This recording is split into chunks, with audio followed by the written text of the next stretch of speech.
Meron tayong gagawin ngayon. Ito speaker. Ang size nito ay DGs.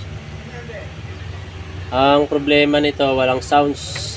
Ayan, titesterin natin para malaman natin kung meron siyang kaluskos. Ito yung tester natin. Yung tester natin, lagay natin sa times 1. Tapos titesterin natin kung may maririnig tayong kaluskos.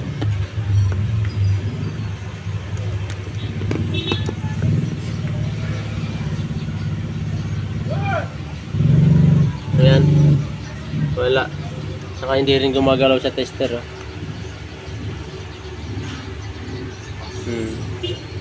Wala, hindi gumagalaw sa tester. So ito mga boss ay ang kadalasan naman sira ng mga speaker kung hindi shorted, open. Ito open na ang voice coil nito, malamang nasunog na yung pinaka voice coil nito. Ang voice coil nito mga boss ay nandito sa loob nitong magnet, nasa gitna. Dito yan na pinapadaan sa ibabaw. Tatagos yan dito. Ayan, nandiyan dyan banda yung pinaka voice coil nya dito sa ilalim na to. Ayan, dito banda. So ang gagawin natin nito ay buksan natin para makita natin kung anong nangyari sa voice coil. So ito mga boss, itong screen na to, yung protection nya sa harap, naka-rugby yan dito. So para matanggal natin ng protection na to na screen, para lumambot yung rugby, lalagyan natin ng lacquer thinner. Konti-konti lang, huwag masyadong marami, paikutan mo lang ng ganyan. Ayan. Ayan, dyan.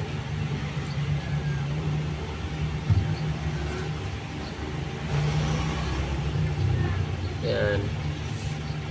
Ngayon, pagka ganyan na medyo ano na, sisikwatin mo na yan dahan-dahan sa gilid.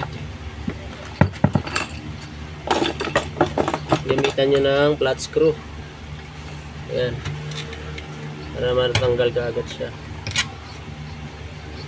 Ayan, paikot lang yan mga boss. Ganyan lang. Madali na yan matanggal, malambot na siya, oh. Kasi nalagyan na siya ng lacquer thinner. Tapos ang susunod yung tatanggalin itong dust cap. Ito. Nasa loob yung pinaka voice coil niyan sa ilalim dito. Gamitan nyo lang ng yung matulis na medyo matalas-talas. Nandahanin nyo lang dito, paikot.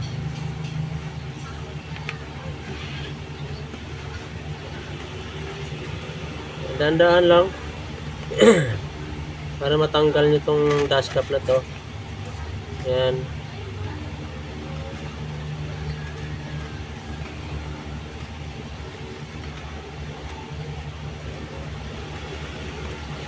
Ang dahilan na pagkasira minsan ng mga speaker mga boss, kapag yung amplifier nyo biglang bumigay na yung mga transistor drive, maglalabas yun ng kuryente dun sa speaker out. Ngayon pagka lumabas yung DC out na tinatawag, DC output, voltahe yun mga boss, minsan umaabot yun ng 50 hanggang 60 volts. Mapupunta ngayon dito sa voice coil, papasok dito sa voice coil nya. Pag pinasukan ng voltahe kasi yung voice coil, iinit yan hanggang sa masunog yung pinaka voice coil. Kasi sira yung winding ng yung pinaka voice coil nyo. Kaya yun ang nagiging dahilan. Minsan naman yung mga speaker wire natin ay may mga balat, nababalatan. Kaya nagsi-short yun. Kaya dapat ang mga speaker wire natin, chine-check natin mga boss, kasi minsan may nababalatan yan, nangat-ngat ng mga ipis, mga daga, hindi natin napapansin. Ngayon pagka pinatugtog natin, binuksan yung amplifier, may short na pala, shorted na yung yung linya ng speaker wire. So masisira yung yung ampli. Pag nasira yung ampli, madadama yung speaker, kaya doon nangyayari yung speaker wire, yung speaker natin. Ngayon, ang iba naman problema, hindi match yung speaker dun sa amplifier. Kasi ang amplifier natin mga boss, may mga watts yan.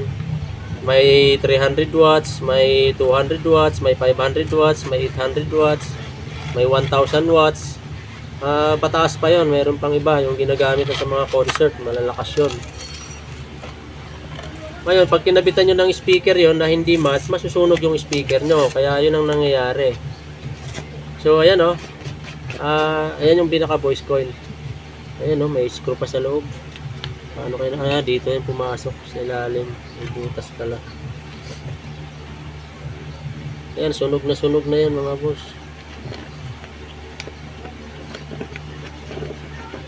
Sunog na yung voice coil niya. Hirap tanggalin. Tigas. Tigas. Ayun. May screw. May tornilyo sa loob. Ayan o, lumabas na yung ano, yung wire ng voice coil o. So para matanggal natin to, tatabasin natin dito yan para mahugot. Yun ang pinakamadaling paraan.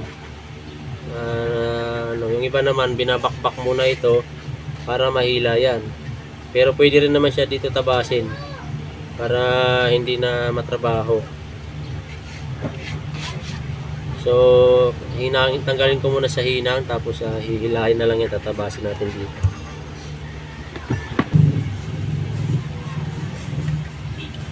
Ito mga boss, ang voice coil. Yung voice coil na to, iba-ibang klase ang voice coil. May malaki, depende sa size ng speaker. At mayroon voice coil na dalawang patong lang yung ikot ng winding. Meron naman isang patong lang. Meron iba 4 na patong yung winding niya ng voice coil. Habang dumadami yung ano niya, yung winding niya dun sa voice coil niya, yung ito mas tumitibay, gumaganda yung tunog. Kasi kadalasan sa mga ganito, mga single lang yung ano niya, isang hilera lang ang winding niya. Mas maganda kung double. Mas matibay-tibay yun. So, hintayin lang natin na pinapainit lang natin yung panghinang ko mga boss.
Oops.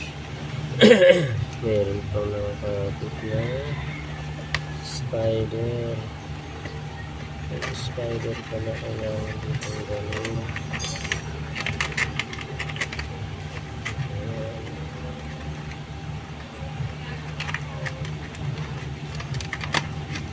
Oh.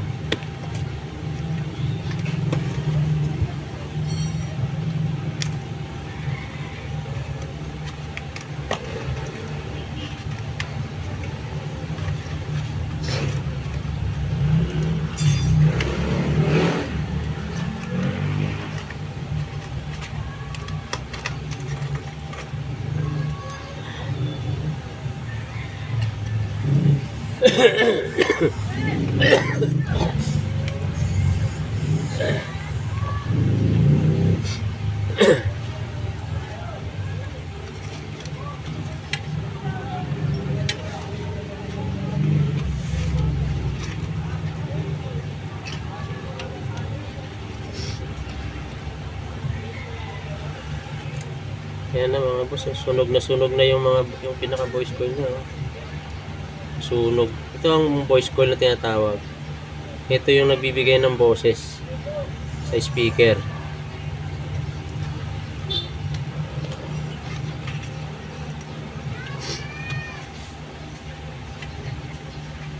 Kailangan natin linisin to mga boss. So ayan mga boss, no? Ito na yung sirang voice coil. Sunog na. Nangingitim na siya. Tapos nalinis ko na rin dito. Kasi may naiwan pa na, ayan o, yung voice coil na to. Naiwan dun sa pinakaloob dito. So nilinis na natin. Pagka ganyan malinis na, pwede na siya salpakan ng panibagong voice coil. Ayan.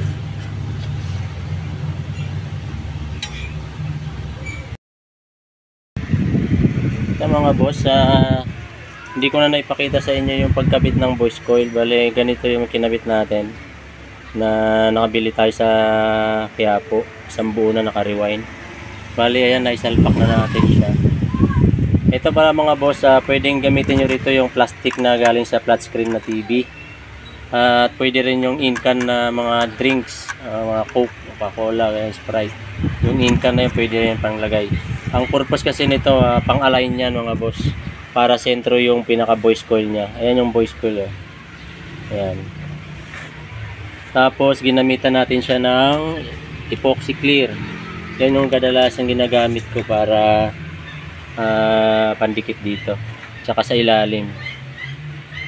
Ayan. So ayan mga boss, no, napatuyo na natin. Pwede na natin ito alisin. Ayan. Pagka natuyo na yan, pwede na natin tanggalin. Tapos i-check na lang natin kung may sayad. Ganyan-ganyanin na lang siya. Tulak-tulak. Pagka walang kumakaluskos, walang sayad yung gitna niyan, ibig sabihin okay yan. Align na align yan mga boss. So titistingin na lang natin to mga boss, no, para tingnan natin kung may tunog.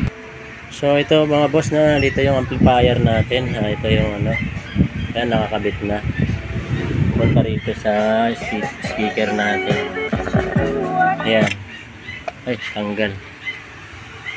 Natanggal. Kailangan ayusin natin mga boss. Okay. Kabit natin ng maayos. Isik-isik lang.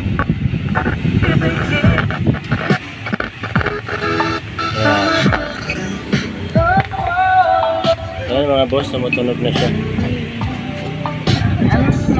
Buluman natin.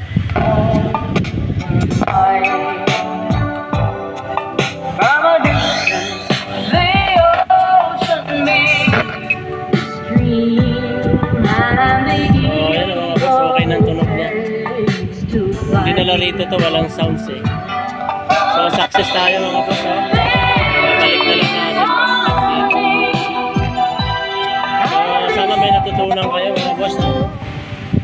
At kung nagustuhan ninyo ang aking video, paki-like and share na lang, paki-subscribe na rin po. Thank you.